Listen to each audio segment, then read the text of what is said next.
ተወዳዳሪ የሎጂስቲክ አገልግሎትን ለማስፋት ዘመናዊ የባቡር ትራንስፖርትን መገንባት ይጠይቃል።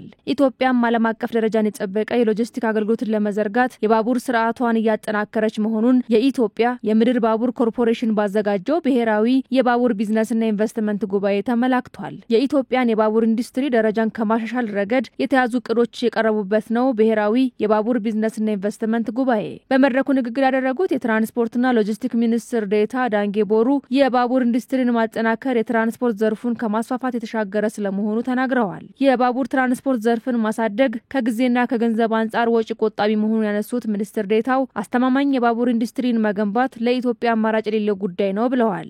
Logistics is not merely about moving goods. የባቡር ትራንስፖርት ሸቀጦችን ከማጓጓዝ በተሻገረ ሀገራችንን ወደፊት ለማራመድ የሚያስችል ነው። የተያዘውን ዓላማ ለማሳካት የባቡር ኢንዱስትሪ ማዕከል ነው። ይህም የኢኮኖሚ መሰረት በመሆን ዘላቂ ልማትን ለማረጋገጥ ያግዛል። ባቡር በቂ ትራንስፖርት አገልግሎት ከመስጠት ባሻገርም ወጪ ቆጣቢና ውጤታማ ነው።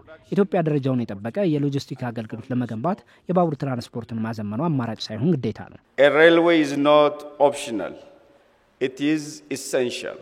መንግስት የያዛቸውን የልማት እቅዶች ለማሳካት የባቡር ትራንስፖርት ዘርፉን ቀልጣፋ ማድረግ ላይ ትኩረት መሰጠቱም ተመላክቷል። ዘርፉን ለማሳደግ የመንግስትና የግል ባለሀብቱን ትብብር የሚያጠናክሩ አሰራሮች መዘርጋታቸው የተገለጸ ሲሆን መንግስት ብቻውን ዘርፉን ለማሳደግ ስለማይችል የሁሉንም ትብብር እንደሚሻ ነው የትራንስፖርትና ሎጂስቲክ ሚኒስትር ዴኤታው የገለጹት። At the Ministry of Transport and Logistics, እንደ ትራንስፖርትና ሎጂስቲክ ሚኒስቴር የግል ኢንቨስትመንቶችን ለመሳብ ዘርፉን የሚያሻሽሉ ስታንዳርድ በመዘርጋት የቁጥጥር ማሻሻያዎች በመተግበር ላይ እንገኛለን።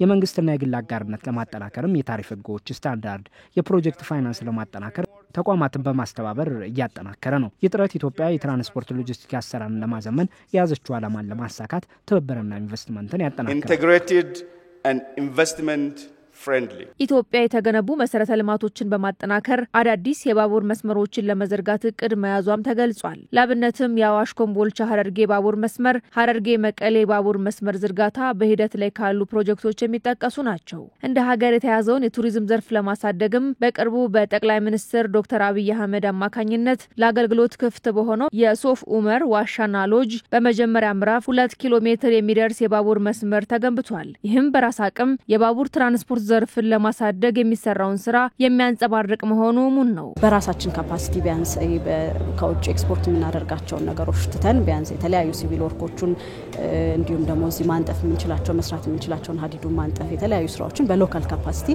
ለመጀመሪያ ጊዜ የተነጠፈ ወደ 2 ኪሎ ሜትር በሶፍ ኡመር ዋሻ ላይ እንዳያችሁት በራሳችን የሙከራ ስራ ነበረ። በጣም ሰክሰስፉሊ ተወተናል ማለት ነው። የሚቀጥሉ ፕሮጀክቶች ይኖራሉ። እነሱንም ደግሞ በተቻለ አቅም በራስ አቅም መስራት የምንችለው ያህል ድረስ በራሳችን አቅም መስራት ይኖርብናል ማለት ነው። ኢትዮጵያ የመጀመሪያ የባቡር መስመር ዝርጋታዋን ከ100 ዓመት በፊት ያከናወነች ቢሆንም የሚገባትን ያህል የኢኮኖሚ ተጠቃሚነቷን ከማረጋገጥ አኳያ ችግሮች እንዳሉ ይነሳሉ።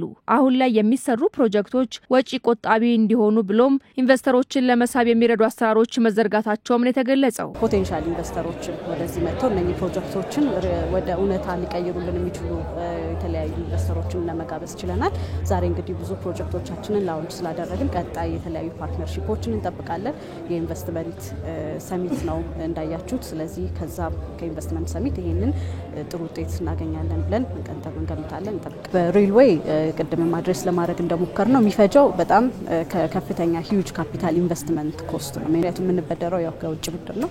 ያ ደግሞ ሂዩጅ ኢንቨስትመንት ካፒታል ኮስቱን ከበር ለማድረግ ከተለያዩ አገራት እንበደራለን ማለት ነው። ያ እንግዲህ ከፍተኛ የብድር ጫና ይፈጥራል።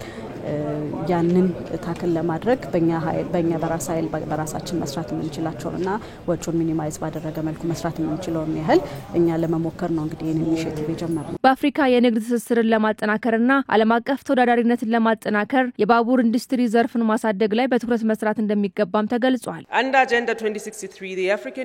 የአፍሪካ ህብረት ለአፍሪካ የተቀናጀ የባቡር መሰረተ ልማት ቅድሚያ ይሰጣል። ከተማዎቻችን፣ ንግዶቻችንና ህዝቦቻችን በአፍሪካ የመሰረተ ልማት ዝርጋታ ፕሮግራም በማገናኘት የአፍሪካ ህብረት ኮሚሽን፣ የአፍሪካ ልማት ባንክ እየሰሩ ናቸው። የኢትዮጵያውያን ኮርፖሬሽን ያስቀመጠው ራዕይ አህጉራዊ ግብን ቀጣይነት ያለው የተቋማት ግንባታ የሚወክል ነው። ባቡሮቻችን ያለ ችግር ድንበሮችን እንዲያቋርጡ መሰረተ ልማቶችን ለመገንባት ፖሊሲዎችንና ተቋማትን መገንባትም አለብን። የአፍሪካ ህብረት አህጉራዊ የባቡር ፖሊሲና የቁጥጥር ማዕቀፍን በማንጸባረቅ ድንበር ተሻጋሪ ግንኙነትን፣ የደህንነት ስርዓቶችን በማጣ በመጣጣም ላይ የተመሰረቱ እንዲሆን እየተተገበረ ነው።